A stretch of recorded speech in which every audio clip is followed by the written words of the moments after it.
नमस्कार साथियों, Chauhan sir science के ऑनलाइन वीडियो लेक्चर में मैं राकेश चौहान आपका हार्दिक स्वागत करता हूं। और आज की अगली सीरीज़ में हमारे यूनिट 3 यानी उसका आखिरी पार्ट है हमारे 10वां है, यहाँ पे 10वां पार्ट है। यह पार्ट बोर्ड एग्ज़ाम की दृष्टि से भी बहुत महत्वपूर्ण है, क्योंकि इस पार्ट में हम शेल या बैटरी, जिसे आप बैटरी कह सकते हो, और एक महत्वपूर्ण टॉपिक पढ़ेंगे संचारण। तो मैं बात करूं शेल या बैटरी की, तो ये क्या होता है? अगर आप शेलों को श्रेणी क्रम में जोड़ देते हो, 2 या 3 या 4 को श्रेणी क्रम में जोड़ दिया जाए तो किसका निर्माण होता है? बैटरी। या उस बैटरी को आप क्या कह सकते हो? शेल। यानी शेल या बैटरी एक ही चीज आप मान सकते हो। तो मैं बात करूं, यदि शेलों को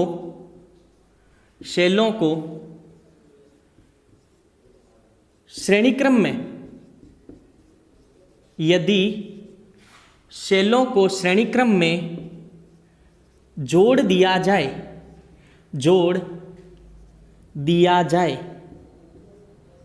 जाए तो बैटरी का निर्माण होता है।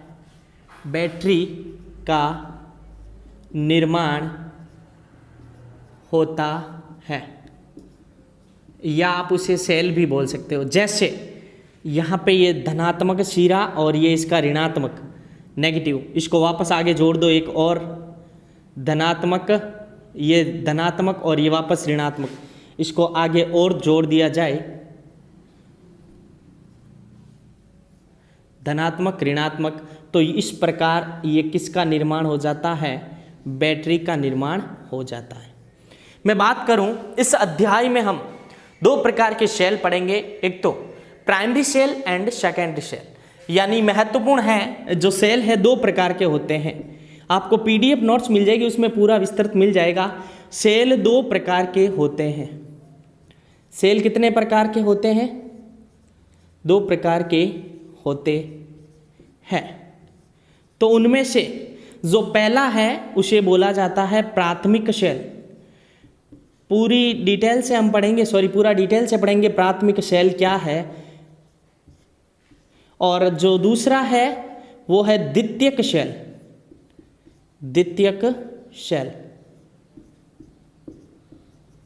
जो प्राइमरी शेल है उसे अंग्रेजी में, प्राथमिक शेल को प्राइमरी शेल और द्वितीयक शेल को सेकेंडरी शेल कहते हैं। हम पढ़ेंगे प्राथमिक शेल के भी 2-3 प्रकार पढ़ेंगे, उनका विस्तृत अध्ययन करेंगे, और द्वितीयक शेल का भी विस्तृत अध्ययन करेंगे। अगर मैं बात करूं प्राथमिक शेल क्या होता है, पहले तो प्राथमिक शेल के बारे में जानो, फिर उनके प्रकार। प्राथमिक शेल यानी इस प्रकार का शेल केवल एक बार उपयोग किया जाता है। जैसे आपने घरों में शेल देखा होगा, घड़ियों में घड़ी वाला शेल केवल एक बार उपयोग किया जाता है। और हम साइंस में देखा जाए तो जो एक ही बार उपयोग किया जाता है, इरिवर्सिबल यानी अनुत्क्रमणीय अभिक्रिया, यानी जो प्राथमिक शेल होगा उसमें जो रिएक्शन होगी अनुत्क्रमणीय होगी, और हम प्राथमिक शेल को केवल एक ही बार चार्ज कर सकते हैं और पुनः इसे चार्ज नहीं किया जा सकता एक बार निरावेशित होने के बाद। तो प्राथमिक शेल की क्या क्या विशेषताएं हैं और द्वितीयक शेल की क्या क्या विशेषताएं हैं, हम दोनों पढ़ेंगे। और सबसे पहले हम पढ़ेंगे प्राथमिक शेल। तो मैं बात करूं प्राथमिक शेल की, तो बैटरियों के बारे में हमने जान लिया। ये बैटरियां हैं जो 2 प्रकार की होती है, प्राइमरी एंड सेकेंडरी। तो अब हम पढ़ेंगे प्राइमरी यानी प्राथमिक। बात करूं मैं प्राथमिक शेल की, इंपॉर्टेंट है प्राथमिक शेल। तो पहले तो इसकी परिभाषा, इस प्रकार के शेल में, इस प्रकार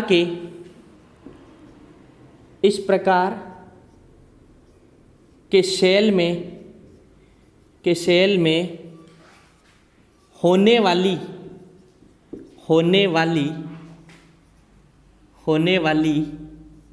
अभिक्रियाएं या क्रियाएं बोल सकते हो आप। इस प्रकार के शेल में होने वाली अभिक्रियाएं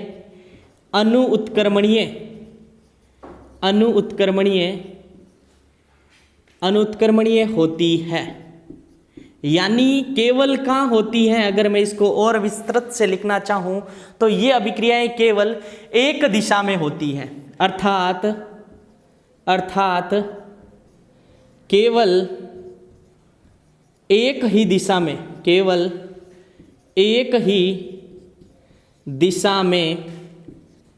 होती है। कहाँ होती है? केवल एक ही दिशा में होने वाली अभिक्रियाओं को क्या कहते हैं? प्राथमिक शेल की अभिक्रिया यानी अनुत्क्रमणीय अभिक्रिया यानी इरिवर्सिबल रिएक्शन। अब मैं बात करूं दूसरा पॉइंट, आपको क्या याद रखना प्राइमरी शेल में, तो इस प्रकार के शेल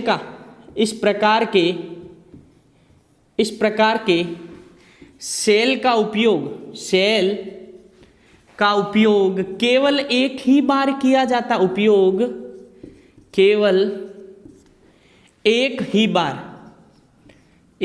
बार किया जाता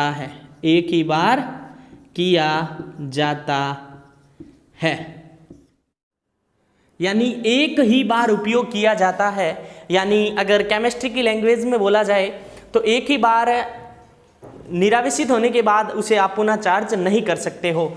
यानी सीधे शब्दों में बोला जाए, इन्हें पुनः आवेशित नहीं किया जा सकता, इन्हें पुनः आवेशित नहीं किया जा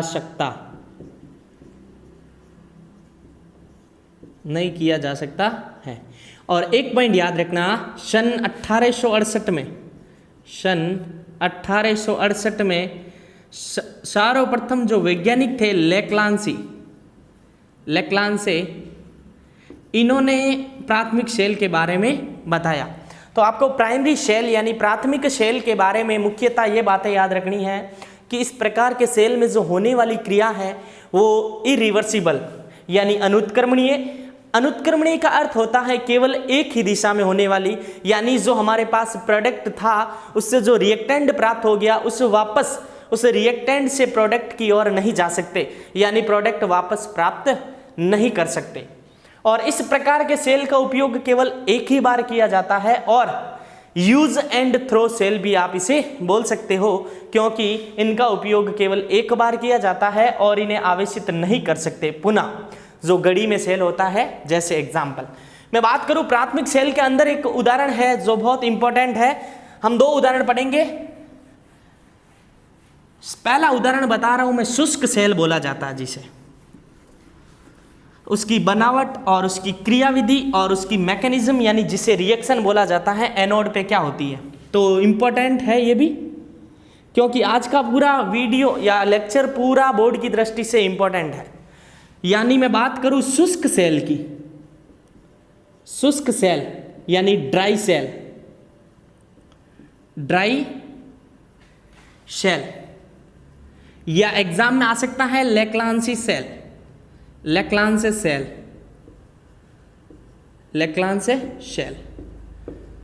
अगर आपने इसकी बनावट को समझ लिया तो इसके बारे में पूरी लैंग्वेज समझ सकते हो। यह एक प्राथमिक शेल का उदाहरण है, ध्यान रखना। पहला पढ़ रहे हैं प्राथमिक शेल में, पहला एक प्रकार पढ़ सकते हो कि प्राथमिक शेल का उदाहरण, शुष्क सेल जिसे ड्राई सेल यानी, या आप इसे बोल सकते हो लेक्लांसे शेल। इसकी बनावट के आधार पे हम थ्योरी का वर्णन करेंगे। तो सबसे पहले आप बनावट की ओर चलो। तो इसमें जो सबसे बाहरी आवरण होता है, ध्यान देना, जो सबसे बाहरी आवरण होता है, यहीं से मोस्ट इंपॉर्टेंट है इसका चित्र। ये जो सबसे बाहरी आवरण होता है ये वाला, ये बना होता है बच्चों Zn, जिसे आप बोलते हो जिंक। क्या बना होता है? जिंक, या बुकों में लिखा हुआ मिलेगा जस्ता, जो एनोड का कार्य करता है। यहां तक कोई डाउट? जो सबसे बाहरी पात्र होता है बेलनाकार पात्र, आप क्या बोल सकते हो? बेलनाकार पात्र होता है, वो Zn का बना होता है और एनोड का कार्य करता है। फिर मैं बात करूं तो जिसके जस्ट इसके अंदर का आवरण, यानी यहां पे किसका लेपन किया होता है,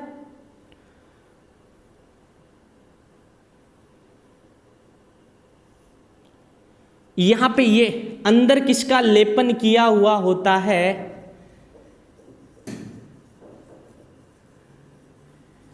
यहां पे अंदर आपको मिलेगा अमोनियम क्लोराइड तथा जिंक क्लोराइड, इनका आंतरिक लेपन किया होता है इसके अंदर वाली दीवारों पे।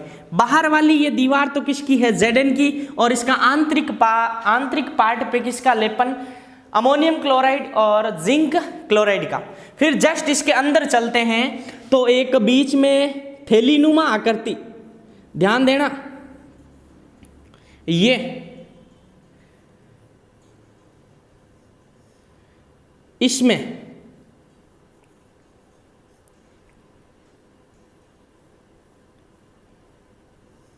इस थैलीनुमा आकृति में यहां पे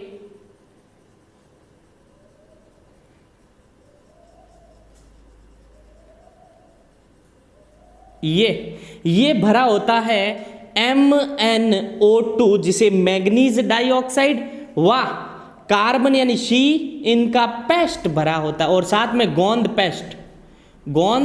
पेस्ट। तो सबसे बाहरी आवरण होता है बच्चों, एक बार फिर बता रहा हूं, जिंक का, जो एनोड की तरह कार्य करता है। आगे ये काम आएगा एनोड पे कौन सी रिएक्शन होती है। जस्ट इसके अंदर चले तो जो आंतरिक दीवारें होती है वो जिंक क्लोराइड और अमोनियम क्लोराइड का उसके ऊपर किया हुआ होता है, लेपन किया हुआ होता है। जस्ट और अंदर गए तो एक थैलीनुमा आकृति, और इसे बोला जाता है, आरबीएससी बुक जो 10th क्लास में पुरानी बुक है वहां आपको मिलेगा कि इसे मखमल की थैली होती है, जिसके अंदर मैग्नीज डाइऑक्साइड और कार्बन तथा गोंद पेस्ट भरा होता है। और इसके बीचों बीच एक छड़ होती है, वह बनी होती है बच्चों कार्बन की। किसकी बनी होती है, कार्बन की। किसकी बनी होती है, कार्बन की।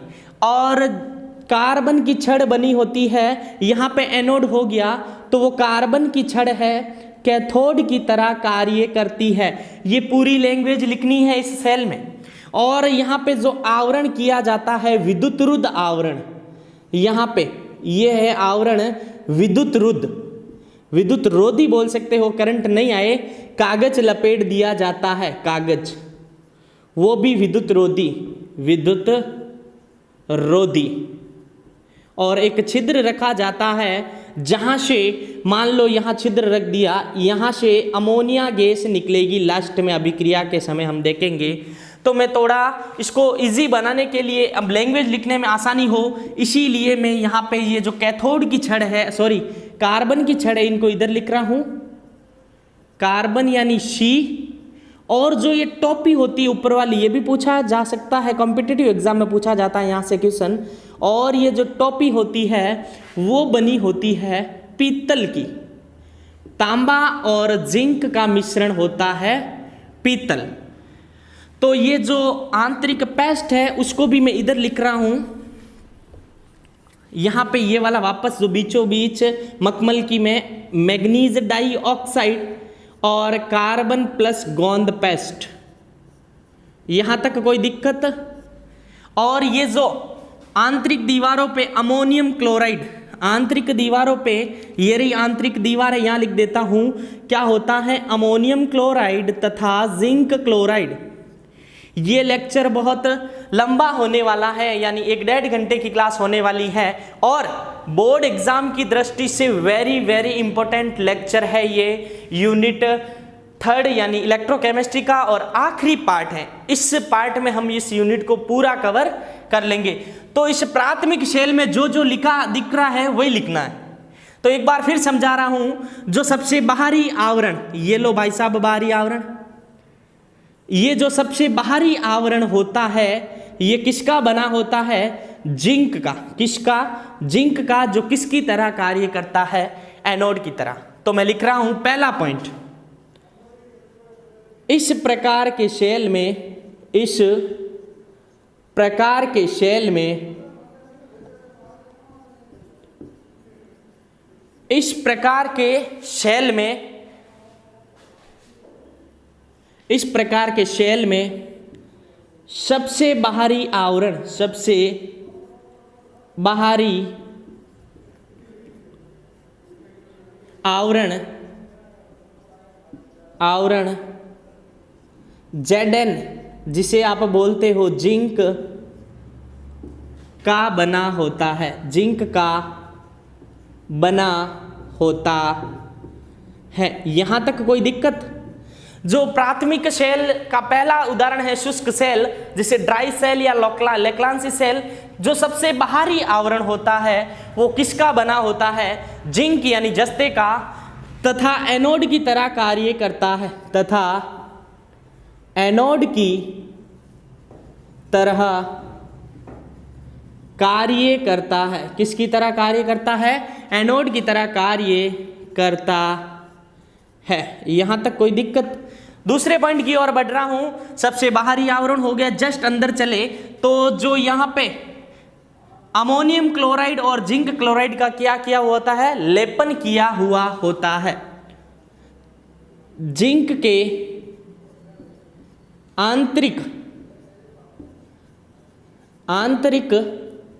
दीवारों पर, तो ये रहा हमारा जिंक और इसकी आंतरिक दीवारें, आंतरिक दीवारों पर अमोनियम क्लोराइड यानी जिसे नौसादर बोला जाता है, सब्लिमेशन का ये एग्जाम्पल है, नौसादर तथा जिंक क्लोराइड का लेपन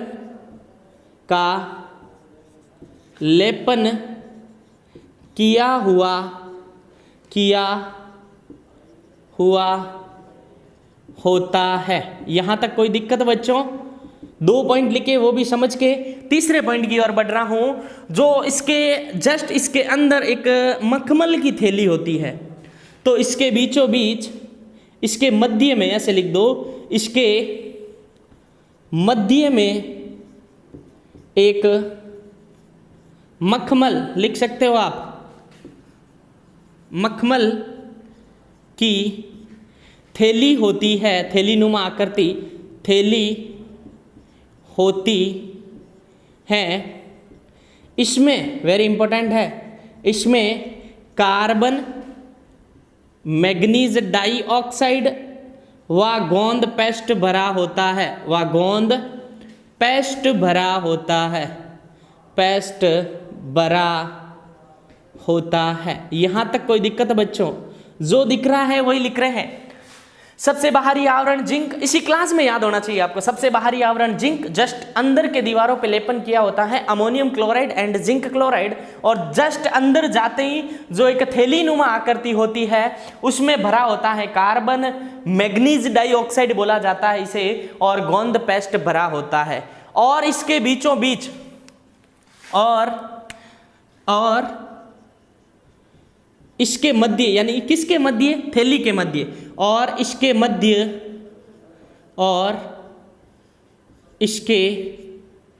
मध्य एक कार्बन की छड़, एक कार्बन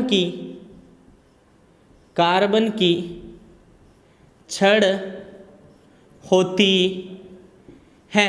ये जो हमें नजर आ रही है, इस थैली के बीचों बीच ये किसकी छड़ बनी होती है बच्चों? कार्बन की छड़ बनी होती है, जो कैथोड का कार्य करती है। जो किसका कार्य करती है बच्चों? कैथोड का कार्य करती है। तथा इसका जो ऊपरी शिरा होता है बच्चों, ये ऊपरी शिरा है, किसका बना होता है? पीतल का। तथा ऊपरी शिरा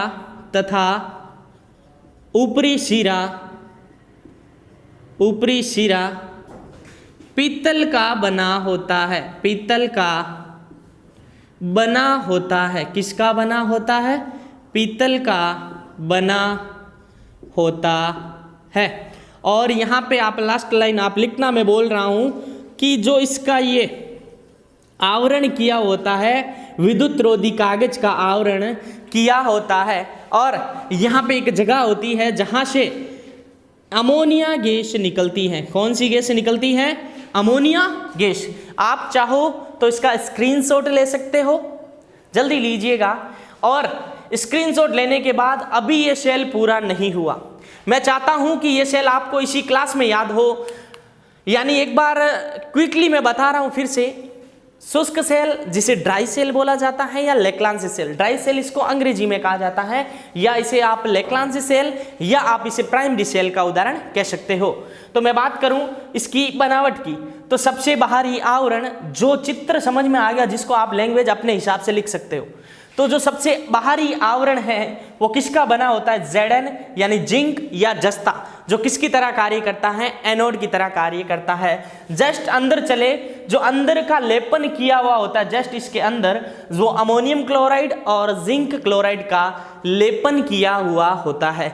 जस्ट और अंदर जाते हैं तो ये थैलीनुमा आकृति होती है, उसमें कार्बन, मैग्नीज डाइऑक्साइड और गोंद का पेस्ट भरा होता है, जो बीचों बीच होती है, और उस थैली के बीचों बीच में एक छड़नुमा आकृति यानी कार्बन छड़नुमा होता है, जो यहाँ पे कार्य करता है। ये रहा कार्बन की छड़, और ये कार्य करती है कैथोड की तरह। किसकी तरह? कैथोड की तरह, क्योंकि एक सेल में 2 इलेक्ट्रोड होते हैं, एनोड और कैथोड। और जो इस रॉड की ऊपर वाला भाग बाहर निकला होता है वह होता है पीतल का बना होता है। किसका बना होता है? पीतल। और आप यहाँ चाहो तो पीतल किन किन धातुओं से बना है, यानी पीतल एक मिश्र धातु है जो कॉपर और जिंक के मिश्रण से बनती है।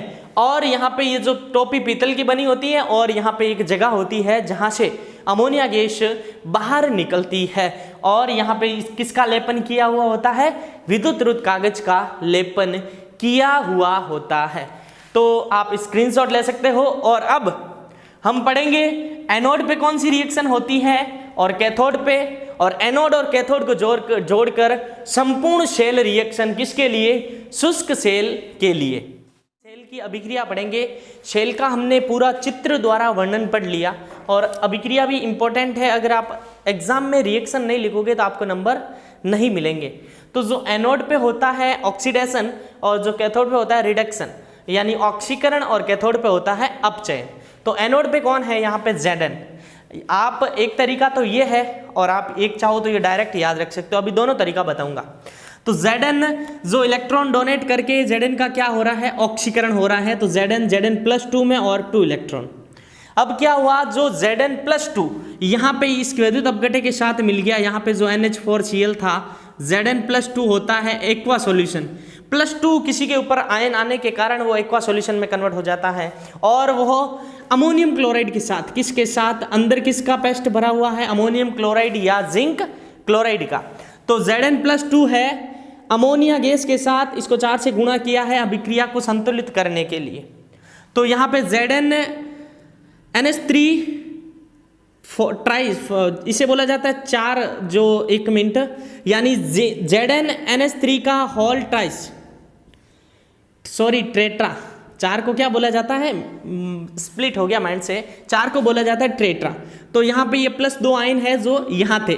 तो अब यहाँ पे जो अंदर पेस्ट भरा होता है मैग्नीज डाइऑक्साइड का और हाइड्रोजन गैस के साथ अगर अभिक्रिया होगी अंदर, तो Mn2O3 प्लस क्या बन जाएगा? जल बन जाएगा।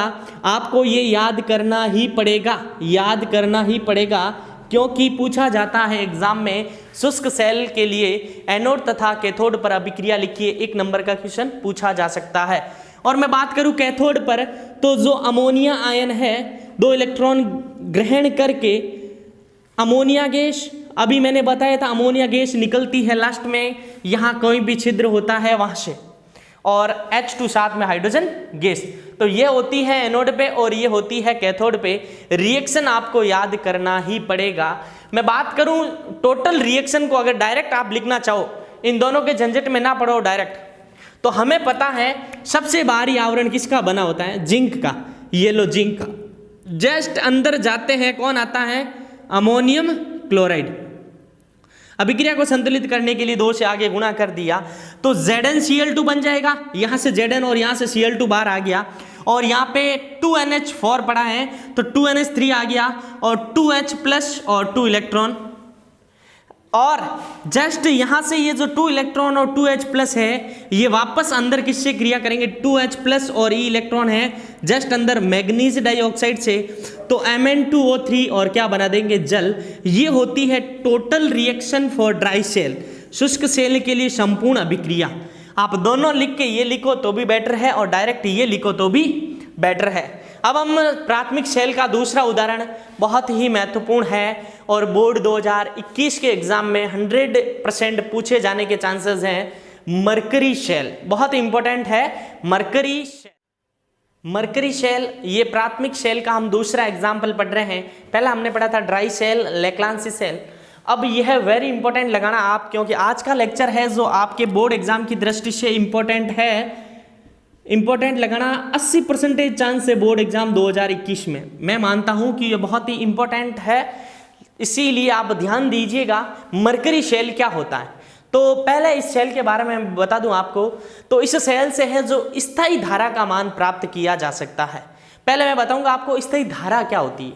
जैसे आपने एक तो सेल देखा होगा घड़ियों वाला सेल, और एक कलाई में घड़ी होती है उसका सेल। तो आपने नोटिस भी किया होगा घर में कि जो घड़ी वाला सेल है वो धीरे धीरे निरावेशित होता है।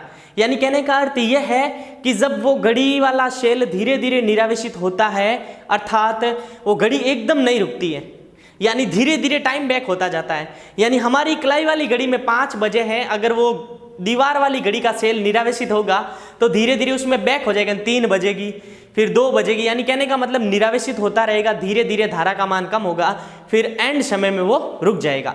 लेकिन जो कलाई वाली घड़ी है उसमें प्रयोग किया जाता है मरकरी सेल का, यह एक स्थायी धारा का मान, यानी अर्थात ये या तो एकदम बंद होगा पूरी तरह से, ऐसे धीरे धीरे निरावेशित नहीं होगा। जैसे आप रात को सोए और घड़ी बंद हो गई तो सुबह वो बंद ही मिलेगी, ऐसे नहीं दीवार की घड़ी की तरह धीरे धीरे धीरे धीरे उसकी जो चलेगा अंदर वाला कांटा आप बोलते हो जिसे।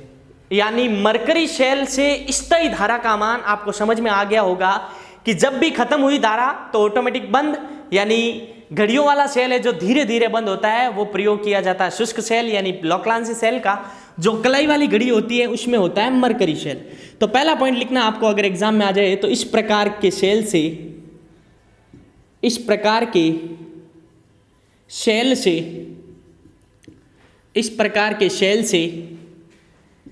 स्थायी धारा का मान, स्थायी धारा प्राप्त की जाती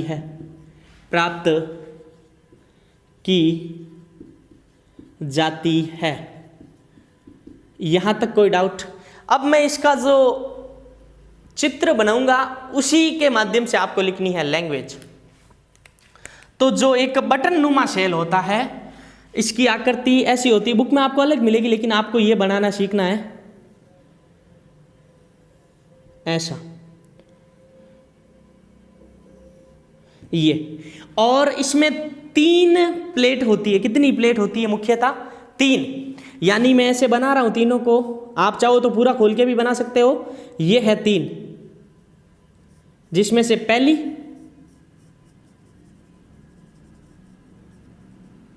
और यह कार्य करती है, ये किसकी बनी होती पहली? Zn यानी जिंक। इसी को देख के लैंग्वेज लिखनी है। ये कार्य करता है यहां पे एनोड का। और जस्ट इसके नीचे तीसरी प्लेट ये वाली, यानी आप इसको चाहो तो ब्लैक पेन से ले सकते हो जिससे आपको आसानी से ये सेल समझ में आए।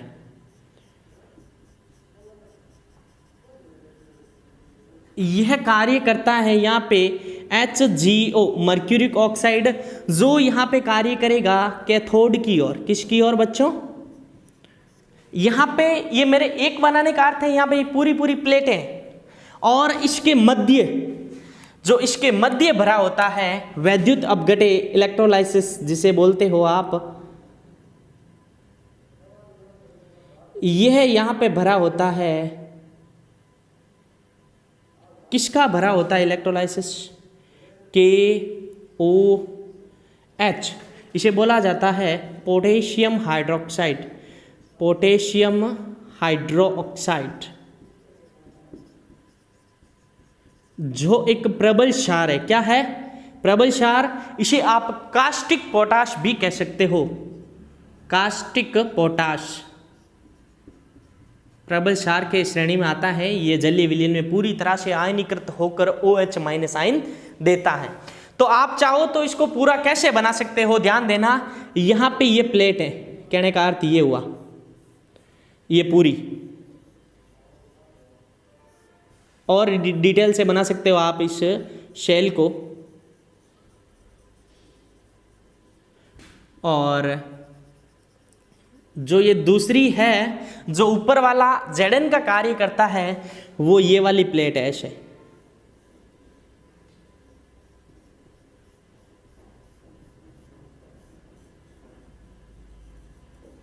ये वाली। और ये दोनों प्लेटें आपस में मिले नहीं, इसीलिए इसे इसके बीच में डाला जाता है क्षारीय इलेक्ट्रोलाइसिस, यानी बेस वाला, और ये है KOH, क्या होता है बीच में, तो यहाँ पे ये क्या है KOH विद्युत अपघटे के रूप में, और यहाँ पे है Zn, और यहाँ पे ये क्या है HgO, और यहाँ पे एक आप ऐसे बना सकते हो, बुक में ऐसा मिलेगा। तो यहाँ पे आपको कोई दिक्कत है इस चित्र में, इसी की सहायता से हम लिखेंगे लैंग्वेज, और फिर एनोड पे रिएक्शन और कैथोड पे रिएक्शन। तो सबसे पहले क्या लिखा है मैंने, इस प्रकार के शेल से स्थायी धारा प्राप्त की जाती है, या स्थायी धारा का मान प्राप्त किया जाता है। मैं इसी को देखते हुए दूसरी लाइन बोल रहा हूं कि इसमें जो जिंक एनोड का कार्य करता है, वो सबसे ऊपर वाली प्लेट होती है। तो दूसरा पॉइंट लिखना है, इस प्रकार के शेल में, इस प्रकार के शेल में, इस प्रकार के शेल में जिंक यानी Zn एनोड का कार्य करता है, कार्य करता है।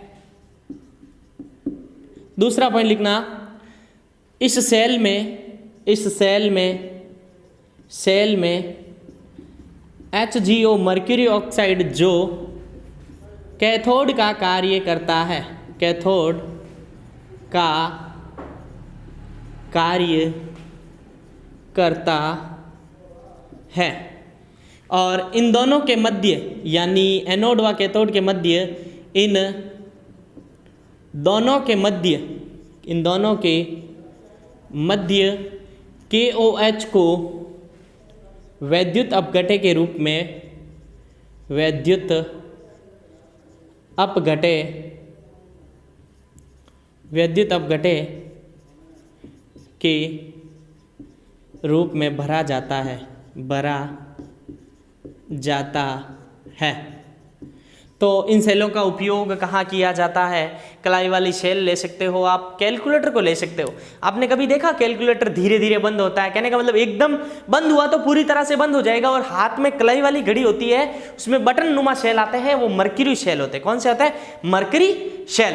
अब हम इस सेलों की अभिक्रिया पढ़ेंगे, एनोड पे कौन सी होती है और कैथोड पे कौन सी होती है। तो एनोड पे कौन सी अभिक्रिया होगी और कैथोड पे किस प्रकार अभिक्रिया होगी। यानी एनोड पे जिंक होता है, जिंक का ऑक्सीकरण, एनोड पे क्या होगा, ऑक्सीडेशन। प्राथमिक सेल के लिए ट्रिक याद बताई थी आपको, LOAN, सबसे पहले चैप्टर शुरू किया तब। तो Zn है जो Zn+2, 2 इलेक्ट्रॉन, इसकी संयोजकता बाह्यतम कोश में 2 इलेक्ट्रॉन डोनेट करके ऑक्सीकरण का कार्य करेगा।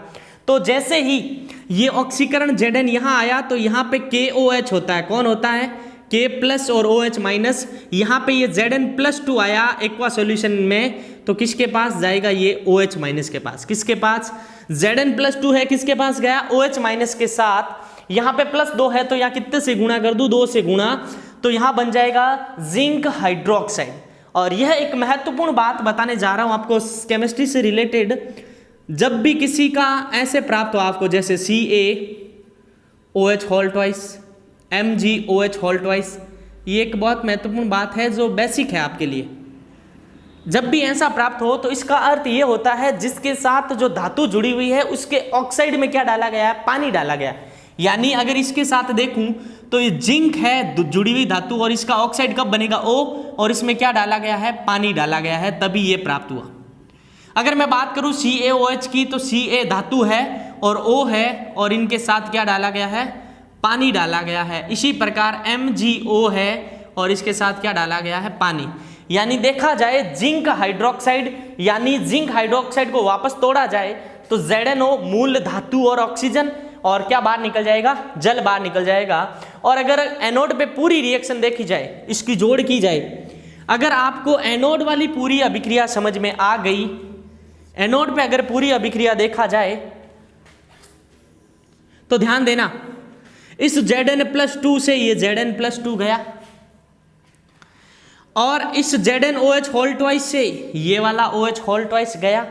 तो ध्यान देना, लेफ्ट हैंड साइड में बचा है Zn+2OH minus 2OH minus gives us, यहां पे बचा है ZnO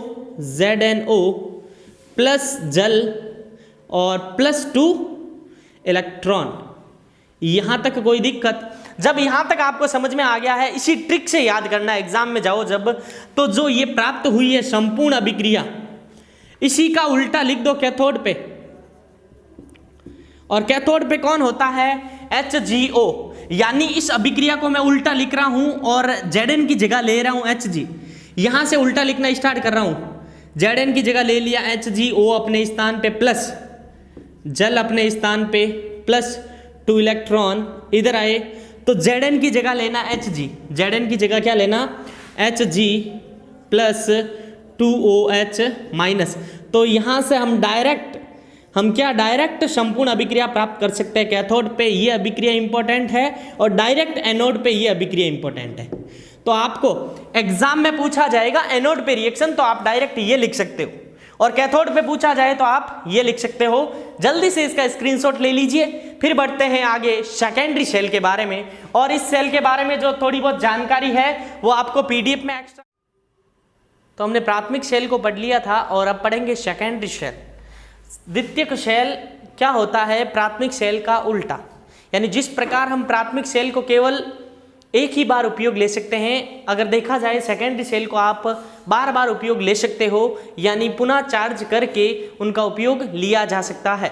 यानी इस प्रकार के सेलों की यह विशेषताएं होती हैं कि इन्हें उपयोग में लेने के बाद बाह्य स्रोत से, कोई भी बाह्य विद्युत स्रोत से पुनः चार्ज किया जा सकता है। लेकिन हमने प्राइमरी सेल में यह पढ़ा था कि प्राइमरी सेल को आप पुनः आवेशित नहीं कर सकते हो, लेकिन सेकेंडरी सेल को हम पुनः आवेशित कर सकते हैं। इसे संचायक सेल भी कहते हैं। इसका एक अन्य नाम याद रखना, सेकेंडरी सेल को संचायक सेल भी कहते हैं। इनका उपयोग आप मोटर वाहनों में देख सकते हो। इन्वर्टर, हमारे घरों में जो इन्वर्टर है, लाइट जाने के बाद भी लाइट को बनाए रखता है, और जब लाइट आती है तो पुनः खुद चार्ज होता रहता है अपनी आवश्यकता के अनुसार। यानी बाह्य स्रोत से इन्हें आप क्या कर सकते हो, चार्ज कर सकते हो, उसे कहते हैं हम सेकेंडरी सेल। यानी देखा जाए तो प्राइमरी सेल की अपेक्षा सेकेंडरी सेल हमारे लिए उपयोगी ज़्यादा है। तो सेकेंडरी सेल का पहला उदाहरण हम पढ़ने जा रहे हैं, सीसा संचायक सेल। तो प्राइमरी सेल में महत्वपूर्ण लगाना, पहले पढ़ा जो मरकरी सेल पढ़ा था, बटन सेल, वो इंपॉर्टेंट है। और इसमें हम पढ़ रहे हैं सीसा, या जिसे लेड बोला जाता है, या सीसा संचायक सेल। और इसका एक अन्य नाम है अम्लीय द्वितीयक सेल। अब कंफ्यूजिंग के लिए एग्जाम में दे सकता है अम्लीय द्वितीयक सेल। अभी मैं इसका रीजन बताऊंगा कि इसे अम्लीय द्वितीयक सेल क्यों बोला जाता है। तो मैं बात करूं सीसा संचायक सेल की, या लेड संचायक सेल, या इसे बोलते हैं अम्लीय द्वितीयक सेल। तो इस प्रकार की सेल की क्या क्या विशेषताएं होती है। इस प्रकार की बैटरी, यानी सेल बोल सकते हो आप, इस प्रकार की बैटरी के निर्माण में अनेक सेलों को श्रेणी क्रम में जोड़ा जाए, यानी 1 सेल, 2 सेल, 3 सेल को आप अगर श्रेणी क्रम में जोड़ोगे तो आपको क्या प्राप्त हो सकता है, सीसा संचायक सेल। यानी हम यहाँ पे जोड़ेंगे, अर्थात 3 सेलों को अगर श्रेणी क्रम में जोड़ दिया जाए। जैसे मैं बात करूं, ध्यान देना थोड़ा, ये आपके पास कोई सेल है, एक एनोड और एक कैथोड होता है। इसी प्रकार एनोड कैथोड और एनोड कैथोड, इनको एक पात्र में जोड़ दिया, ये किसका निर्माण हो सकता है, सीसा संचायक सेल, यानी लेड संचायक सेल। तो इस प्रकार की बैटरी के निर्माण में सेलों को किस में जोड़ा जाता है, श्रेणी क्रम में जोड़ा जाता है। अर्थात 3 सेलों को जोड़ने पर किसका निर्माण होता है, सीसा संचायक सेल का। अब बात करते हैं कि ये रहा सीसा संचय का सेल, इसमें आपने 3 सेलों को, 1 सेल, 2 सेल और 3 cell, anode cathode anode cathode anode और कैथोड, ये किसका निर्माण हो गया? सीसा संचयक सेल का। और इसमें जो विद्युत अपघट्य के रूप में भरा होता है, विद्युत अपघट्य के रूप में भरा है होता है सल्फ्यूरिक अम्ल। क्या होता है? सल्फ्यूरिक अम्ल। कितने परसेंटेज होता है? 38%।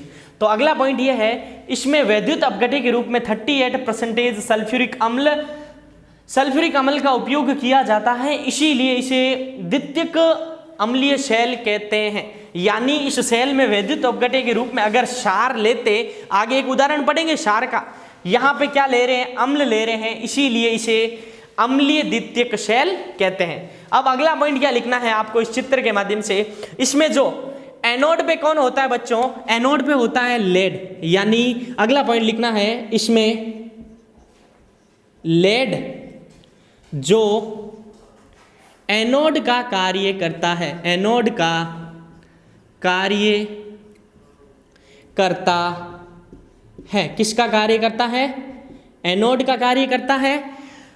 जो कैथोड का कार्य कौन करता है? Lead oxide. तथा कैथोड का कार्य PbO2 यानी लेड ऑक्साइड का होता है। अब हम पढ़ेंगे इसमें एनोड पे क्या होता है? ऑक्सीकरण, और कैथोड पे होता है अपचयन। तो यहाँ पे ऑक्सीकरण हटाओ, ये नहीं लिखना, और यहाँ पे ये अपचयन नहीं लिखना। आपको केवल समझना है एनोड पे रिएक्शन कौन सी होती है और कैथोड पे कौन सी होती है। यहाँ पे एनोड का कार्य कौन कर रहा है? एनोड का कार्य कर रहा है लेड।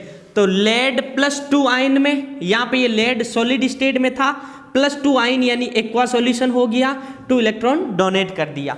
जैसे ही इसने 2 इलेक्ट्रॉन डोनेट किए तो यहाँ पे इलेक्ट्रोलाइसिस यानी विद्युत अपघट्य के रूप में सल्फ्यूरिक अम्ल है, यहाँ पे ये धनायन है तो किसके पास जाएगा? ऋणायन के पास। तो ये +2 Pb+2 है, इस सोल्यूशन में SO4- आयन के साथ अभिक्रिया करके एक संतुलित यौगिक बना देगा लेड सल्फेट।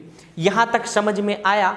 अब इसकी टोटल रिएक्शन देखी जाए, संपूर्ण अभिक्रिया, यहाँ लिख रहा हूँ संपूर्ण क्रिया किसके ऊपर? आपको नोट्स में पूरा मिल जाएगा, एनोड के ऊपर। यहाँ केवल समझो आप, और चाहो तो स्क्रीनशॉट ले सकते हो।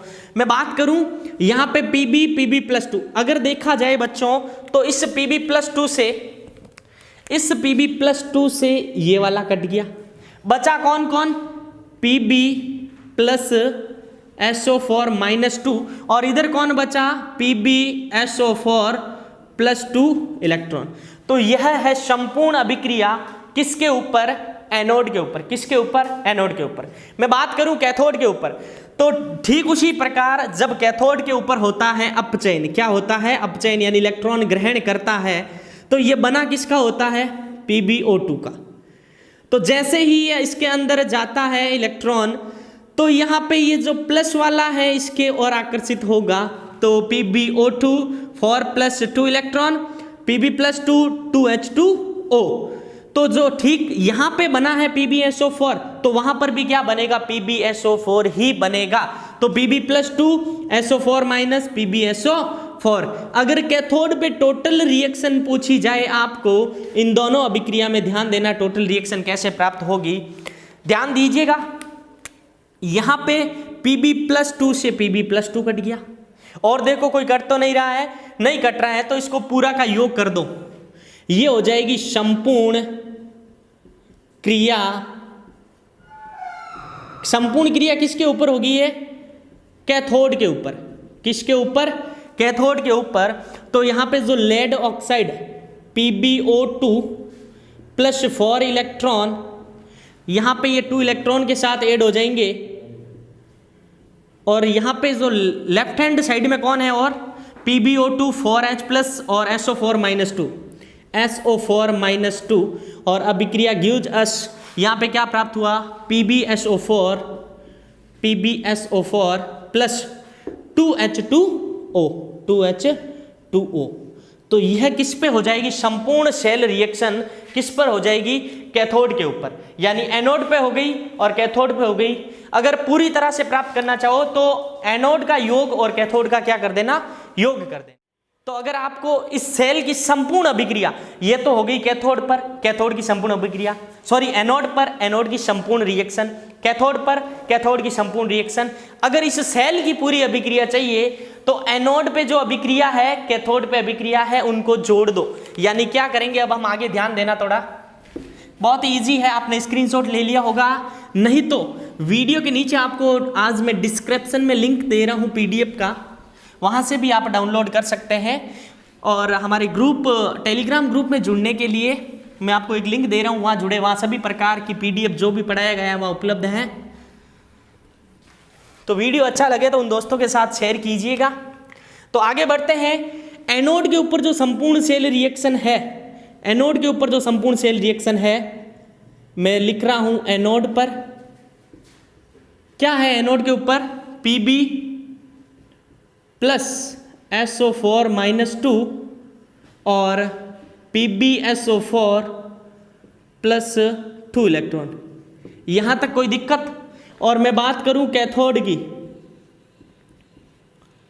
कैथोड पे कौन सी संपूर्ण रिएक्शन, ये रही कैथोड के ऊपर PbO2 plus 4H plus 2 electron plus SO4 minus 2 और आगे क्या हुआ,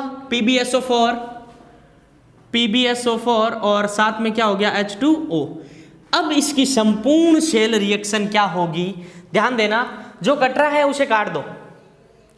तो यहां से देखा जाए तो SO4 माइनस तो गया SO4 माइनस से, और यहां पे जो ये 2 इलेक्ट्रॉन थे यहां से 2 इलेक्ट्रॉन गए, और जो बचा है वही होगी टोटल रिएक्शन। तो Pb प्लस PbO2 प्लस यहां पे 4H2, ध्यान देना, इसको थोड़ा सा संतुलित करते हैं, 1 मिनट आप ध्यान दीजिएगा। 2H2SO4, यहां पे मैं इस 4 को ऐसे लिख दूं, 2H2 ये हो गया 4 और SO4, 1 मिनट,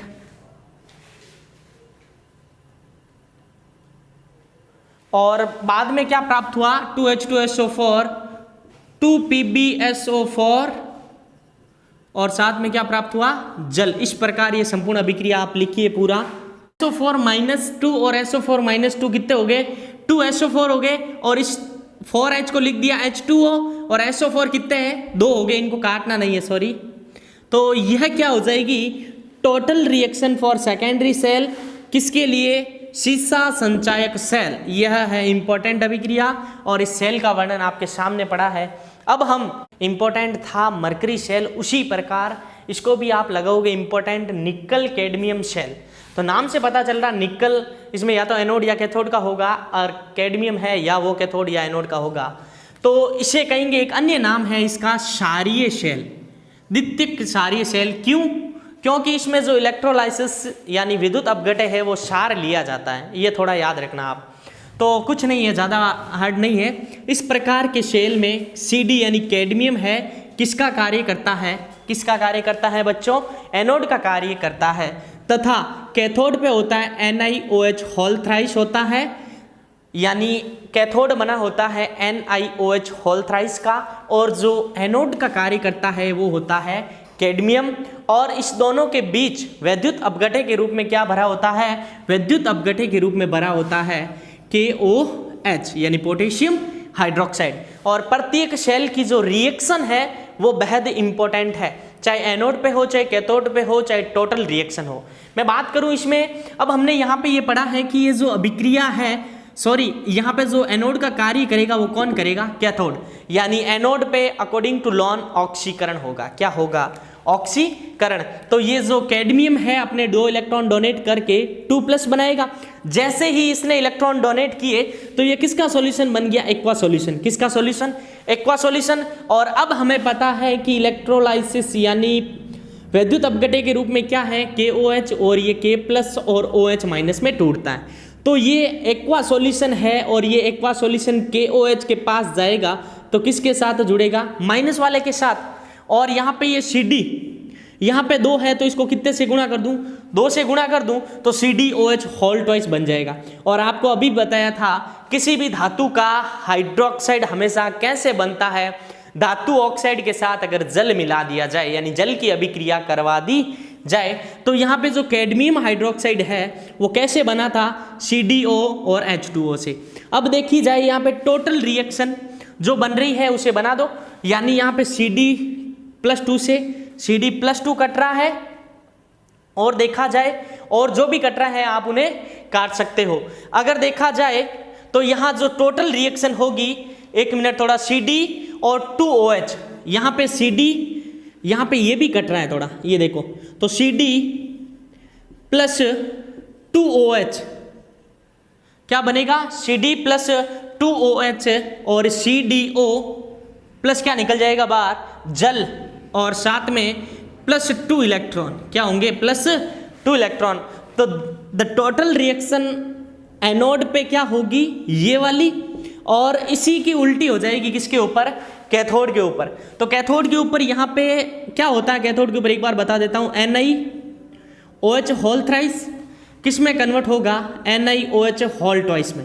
तो यहाँ पे इसकी ऑक्सीकरण अवस्था +3 है और यहाँ पे किस में जा रहा है, +2 में। तो यहाँ पे एक इलेक्ट्रॉन हटा दूं, -E ऐड कर दूं, यहाँ पे एक किया, यहाँ पे ये 2 है तो इसको 2 से गुणा किया और इसको भी कितने से गुणा किया, 2 से, यानी 2 इलेक्ट्रॉन और 2 से गुणा किया तो यहाँ पे NiOH होल ट्वाइस और 2OH माइनस। यह संपूर्ण रिएक्शन आपको याद करनी ही पड़ेगी, किसके ऊपर, कैथोड के ऊपर। अब कैथोड के ऊपर टोटल रिएक्शन और एनोड के ऊपर टोटल रिएक्शन को आप जोड़ के इस सेल की संपूर्ण अभिक्रिया निकाल सकते हैं। यानी इसको जोड़ना है किसके साथ, इसके साथ जो भी रिएक्शन प्राप्त होगी वो निकल कैडमियम के लिए क्या होगी, टोटल रिएक्शन। अब मैं बात करूंगा ईंधन सेल की, वो भी एक फ्यूल सेल, वो भी एक महत्वपूर्ण की श्रेणी में आता है। ईंधन सेल का आखिरी प्रकार एक नया सेल है ईंधन सेल, जिसे अंग्रेजी में फ्यूल सेल कहते हैं। तो इसे आप H2O2 ईंधन सेल भी कह सकते हो। और ईंधन का कार्य कौन करता है, तो हाइड्रोजन करता है, ना कि ऑक्सीजन, ये थोड़ा याद रखना। तो ऐसा सेल जिसमें सीधे ईंधन को आप रासायनिक ऊर्जा से विद्युत ऊर्जा में परिवर्तित कर सकते हो या परिवर्तित किया जाता है, उसे क्या कहेंगे, ईंधन सेल। और इस सेल की दक्षता बहुत ही अच्छी होती है, बहुत ही ज़्यादा होती है, 70%, बाकी की लगभग 40% तक होती है। यानी ये एक अच्छे सेल में काउंट होता है, यानी ये प्रदूषण रहित है, इससे प्रदूषण नहीं फैलता है। और अपोलो यंत्र, यानी जैसे जो रॉकेट वगैरह जिसमें अंतरिक्ष में जाते हैं, वहाँ पे जब जल की आवश्यकता होती है तो इस सेल की क्रिया विधि द्वारा जल बनाया जा सकता है और वो जल पीने लायक भी होता है। और जब जल पीने लायक है तो हमारे लिए प्रदूषण फैलाएगा ही नहीं, यानी हमारे लिए बहुत ही उपयोगी सेल है और ये बहुत ही महंगे सेल होते हैं। तो मैं बात करूँ इस सेल के निर्माण की, ये कैसा बना होता है, तो ये होता है इस सेल का आकार। बस इसी को देख के मैं लैंग्वेज बोलूँगा और आपको लिखनी है। और अगर आप PDF चाहते हैं तो इसके नीचे डिस्क्रिप्शन में जहाँ लिंक है वहाँ आपको PDF उपलब्ध हो जाएगी। तो एक ओर से तो गैस डाली जाती है H2 गैस, ध्यान देना, दूसरे साइड से डाली जाती O2 यानी ऑक्सीजन गैस। यहाँ तक कोई दिक्कत, एक साइड से हाइड्रोजन गैस और दूसरी ओर से ऑक्सीजन गैस को डाला जाता है। और इसमें 2 इलेक्ट्रोड होते हैं, कितने इलेक्ट्रोड, और प्रत्येक सेल में कितने इलेक्ट्रोड होते हैं, 2 ही इलेक्ट्रोड होते हैं। और ये 2 इलेक्ट्रोड किसके बने होते हैं, आप कार्बन या ग्रेफाइट ले सकते हो। ये जो बने होते हैं 2 इलेक्ट्रोड ग्रेफाइट के, किसके, ये 2 इलेक्ट्रोड ये होते हैं किसके, ग्रेफाइट। लेकिन थोड़ा ध्यान देना इसमें, ये ग्रेफाइट के, लेकिन इसके ऊपर प्लेटिनम और ग्रेफाइट भी क्या है, छिद्र युक्त। और प्लेटिनम का चूर्ण भुरकाया हुआ होता है इसके ऊपर प्लेटिनम का चूर्ण रखा होता है। यानी ये थोड़े थोड़े छिद्र युक्त होते हैं, यानी इसमें से पानी पूरी तरह से आ नहीं जा सकता इधर उधर। लेकिन आपने उदाहरण देखा होगा, अभी बताता हूं आपको, तो आपने अपने घरों में मटकी देखी होगी, पानी पूरी तरह से बाहर नहीं आता लेकिन चारों ओर से मटकी को गीला कर देता। ठीक उसी प्रकार यहां से पानी अंदर नहीं आ सकता, लेकिन प्लेटिनम चूर्ण बुरकई हुए छिद्र युक्त ग्रेफाइट पर तो पानी इधर से इधर आ सकता, लेकिन बहुत कम मात्रा में, जिस प्रकार मटकी के चारों ओर आता है। और इसमें जो इलेक्ट्रोलाइसिस यानी विद्युत अपघट्य के रूप में क्या भरा होता है, KOH। यहां पे जो ये KOH है, K प्लस और OH माइनस आयनों में क्या होता है, टूटा हुआ रहता है। और यहां पे ये होता है नेगेटिव और ये होता है पॉजिटिव। अब मैं बात करूं एनोड पे कौन सी क्रिया होगी और कैथोड पे कौन सी क्रिया होगी। तो यहां से एनोड यानी ये कार्य करेगा एनोड की ओर और ये कार्य करेगा कैथोड की ओर। तो एनोड से हाइड्रोजन गैस यानी H जा रहा है, तो H के पास कौन आएगा, K प्लस आएगा या OH माइनस आएगा। ये आ धातु है, धनात्मक और ऋणात्मक दोनों ऑक्सीकरण अवस्था दर्शाती है, लेकिन हमें ज्यादातर धनात्मक लेनी है। तो यहाँ पे जो प्लस है तो ये माइनस वाले को अपनी ओर आकर्षित करेगा। यहाँ पे जो ये प्लस इसके ऊपर जाएगा H वाला, ये वाला, तो किसको लेके आएगा, OH माइनस को। तो यहाँ पे ये H है, OH माइनस को लेके आया, तो 2 इलेक्ट्रॉन और OH अपने स्थान पे, और ये OH है। ध्यान देना थोड़ा सा, ये H2 यहां पे ये किस में चेंज हो जाएगा, जल में चेंज हो जाएगा, H2O में चेंज हो जाएगा। किस में चेंज हो जाएगा, H2O में। एक मिनट रुकिएगा, एनोड पे कौन सी रिएक्शन है, हाँ, तो ये किस में चेंज हो जाएगा, H plus 2OH minus 2 electron, और OH के स्थान पे आपको लिखना है H2O। क्या लिखना है, H2O। और आगे जो कैथोड पे रिएक्शन क्या होगी, कैथोड पे यहां पर ये क्या बन गया, H2O बन गया। क्या बन गया, H2O, और यहां से जा रही है ऑक्सीजन, तो यहां जल भी आएगा, ऑक्सीजन भी आएगी और K प्लस वाला भी आएगा। तो आगे बात करते हैं, जल आ गया, ऑक्सीजन, ये 1/2 का अर्थ है 2 ऑक्सीजन है, मतलब 1 ऑक्सीजन, 1/2 का अर्थ है 1 ऑक्सीजन, और ये वाले 2 इलेक्ट्रॉन और 2O माइनस H। अब इस दोनों की जोड़ कर दी जाए तो H2 plus half OH, half O2 नहीं है, ये कहने का अर्थ है ऑक्सीजन एक पूरी है, ऑक्सीजन के 2 अणु हैं इसलिए इसको 1 में कन्वर्ट किया, तो H2 का H2, और यहाँ से हाफ का अर्थ है 2O है, लेकिन 1/2O का अर्थ हो गया, ये किसके बराबर है, 1 ऑक्सीजन के बराबर। तो क्या प्राप्त हो गया, जल प्राप्त हो गया। क्या प्राप्त हो गया, जल प्राप्त हो गया। और इससे रिलेटेड जो भी ईंधन सेल से क्या उपयोग है, प्रदूषण कम फैलाता है, वो आपको PDF में इस चैप्टर का आखिरी टॉपिक संचारण यानी कोरिजन, और एग्जाम की दृष्टि से आप इसको वेरी इंपॉर्टेंट लगा लेना। पूछने लायक क्वेश्चन है कि संचारण से आप क्या समझते हैं। तो आपने ये अपने दैनिक जीवन में भी देखा होगा कि अनेक प्रकार की लोहे की वस्तुओं को आप वायु और ऑक्सीजन यानी खुले में छोड़ने पर उनके ऊपर जंग लग जाता है, जंग लग जाता है, वही क्या कहलाता है, कोरिजन कहलाता है। और साइंस की लैंग्वेज में देखा जाए, अगर धातुओं को वायु तथा नमी की उपस्थिति में खुला छोड़ने पर उनके साथ उनके ऑक्साइड आ जाने के कारण धात्विक ऑक्साइड की एक परत बना लेते हैं, उसे क्या कहते हैं, संचारण। यानी वायुमंडल में उपस्थित गैसें, बहुत सारी गैसें होती है, तथा नमी धातुओं के साथ धीमी गति से और लोहे पर जंग लगना एक प्रकार की मंद अभिक्रिया है, आप 10वीं क्लास में पढ़ के आए हो, और धीमी गति से ऑक्साइड की परत बना लेती है, इसे संचारण कहते हैं।